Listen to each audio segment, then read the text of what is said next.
Buenas, en esta microclase les voy a explicar cuencas hidrográficas. Se entiende por cuenca hidrográfica aquel territorio drenado por un único sistema de drenaje natural, es decir, que drena sus aguas al mar a través de un único río o que vierte sus aguas a un único lago, así como se muestran en las imágenes. Desde su clasificación, estas cuencas se pueden clasificar en función de diferentes criterios. Entre ellas tenemos en función al tamaño, como cuencas grandes y cuencas pequeñas, como más comunes. Sin embargo, existen también clasificación de cuencas como se puede observar en la tabla. Desde el punto de vista de la salida de una cuenca, existen tres tipos de cuenca: endorreica, exorreica y arreica. En las cuencas exorreicas, el punto de salida se encuentra en los límites de la cuenca, pudiendo ser en otra corriente de agua o en el mar. Cuenca endorreica, el punto de salida está dentro de los límites de la cuenca y generalmente es un lago. Cuenca arreica no desaguan en ningún río u otro cuerpo hidrológico. En función a la elevación, como se muestra, se clasifica en cuencas altas, medias y bajas. En la parte alta, llamado como cuenca cabecera o de recepción de la cuenca por su posición capta y almacena. Cuenca media, de mayor pendiente relativa, con un caudal caracterizado por torrentes turbulentos. También se le denomina zona de transporte de sedimentos o de escurrimiento. Cuenca baja, cuenca de menor pendiente relativa, con un caudal de flujo continuo, cauce definido y amplia planicie de inundación. Suele llamarse cono de deyección o zona de depósito. Una divisoria es una línea imaginaria que delimita la cuenca hidrográfica, marca el límite entre una cuenca hidrográfica y las cuencas vecinas. El trazado de la línea divisoria o parte de agua es la determinación de la línea divisoria en una cuenca, que no es única, sino que pueden existir dos líneas divisorias.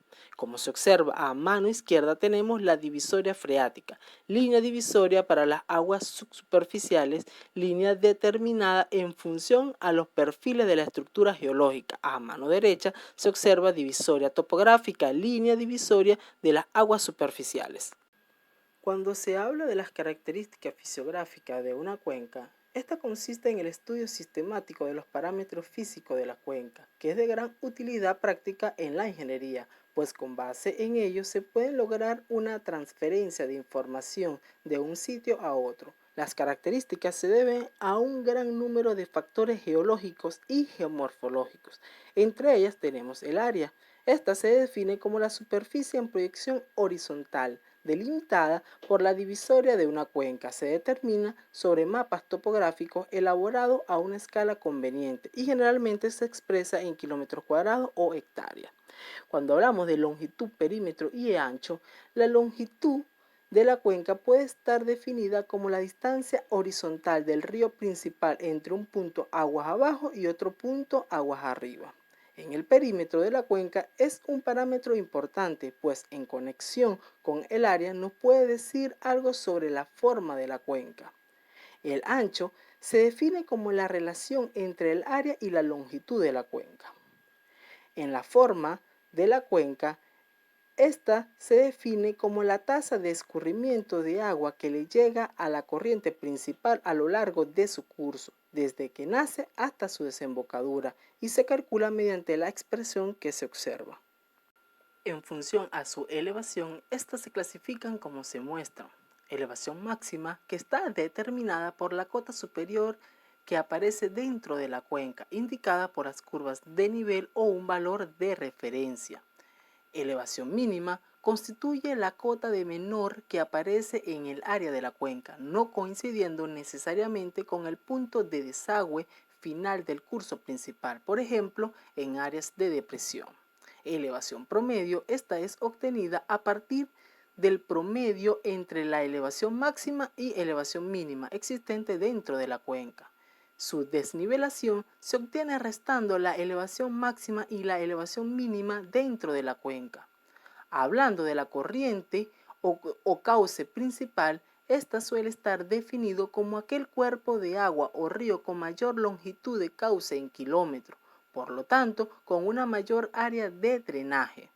En su pendiente media de la cuenca, esta está definida por la media ponderada de las pendientes correspondientes a superficies elementales, en las cuales las pendientes se pueden considerar constantes. Además, se puede calcular mediante la siguiente expresión como se muestra. Ahora, ustedes se preguntarán por qué se estudia una cuenca. Como se muestra en las ilustraciones, son de una inspección a la cual me llamaron para atender una problemática de un derrame petrolero, al cual fuimos un grupo conformado por 4 ingenieros a atender dicha problemática. Al llegar a la zona pudimos observar el derrame que ocurrió en una cuenca. Ese derrame me fue de mucha preocupación, ya que este afectó a una comunidad cercana que se abastecía de esa cuenca, de tal forma que ahora no lo podrá hacer por un buen tiempo, ya que la fauna, flora, vegetación fue afectada gravemente, además de algunos habitantes de la comunidad. Procedimos inmediatamente a hacer la descripción y cálculos pertinentes para detener el derrame, para que no siguiera afectando más comunidad además de flora y fauna. Se procedió a calcular el área, longitud, perímetro, ancho, forma de la cuenca, elevaciones, seguido de la pendiente media del cauce principal, que ésta representa el grado de inclinación que presenta el cauce principal a lo largo de todo su recorrido hasta su desembocadura o punto de estudio. Se mide sobre mapas topográficos y se expresa en porcentaje o metros sobre metro, y se determina mediante la siguiente expresión como se muestra.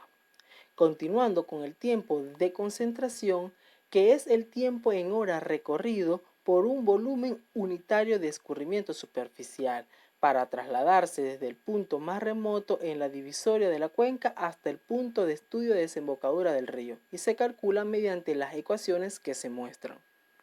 Se determinó el tiempo de retardo, que es el tiempo en horas que permite establecer la atenuación del escurrimiento superficial debido al almacenamiento en las depresiones de la cuenca hidrográfica. Luego de tener las opciones para dar pronta solución a la problemática que se estaba presentando, nos dirigimos al campamento para hacer una videollamada a nuestros superiores para que nos aceptaran la solicitud de los recursos necesarios para detener el derrame, donde le explicamos el nivel de afectación que había sufrido la comunidad. A esta comunidad se le informó mediante volantes de las recomendaciones que deberían tener ahora en adelante por la afectación del derrame, además de la atención médica. La geología es la extensión relativa y el régimen del escurrimiento subsuperficial y de percolación, controlado por la estructura geológica de la cuenca y muy particularmente por la ubicación y propiedades de los mantos acuíferos, donde la cobertura vegetal representa aquellos cuerpos naturales o artificiales que cubren la superficie del suelo. Hablando desde los suelos, son los materiales geológicos de características que identifican los regímenes hidrológicos de las cuencas. Varios tipos de clima producen diferentes tipos de suelo y diferentes propiedades hidrológicas. Con respecto a la geomorfología, se estudió la forma del terreno, que servirá para comprender mejor los procesos y riesgos de erosión y por tanto las probabilidades de ordenación, y este patrón de drenaje que puede definirse como el arreglo que presentan las vías de drenaje permanentes y transitorias que contribuyen a evacuar las aguas superficiales de la cuenca. La densidad de drenaje es la relación entre la longitud total de los cursos de agua dentro de la cuenca y el área total de esta, y se determina mediante la ecuación que se observa. Estos parámetros ayudarán a determinar el área de afectación y de la forma en que se podrá tratar el derrame para cortar su transporte y limpiar las áreas afectadas. Ahora, participantes, estos estudios son de propiedad de una cuenca hidrográfica y vienen en función de la capacidad de drenaje de la misma. Es decir, si la cuenca en estudio tiene una alta densidad de drenaje, entonces tiene una alta producción hidrológica respecto al escurrimiento superficial. En consecuencia, a lo planteado, puede agravar la afectación de la zona.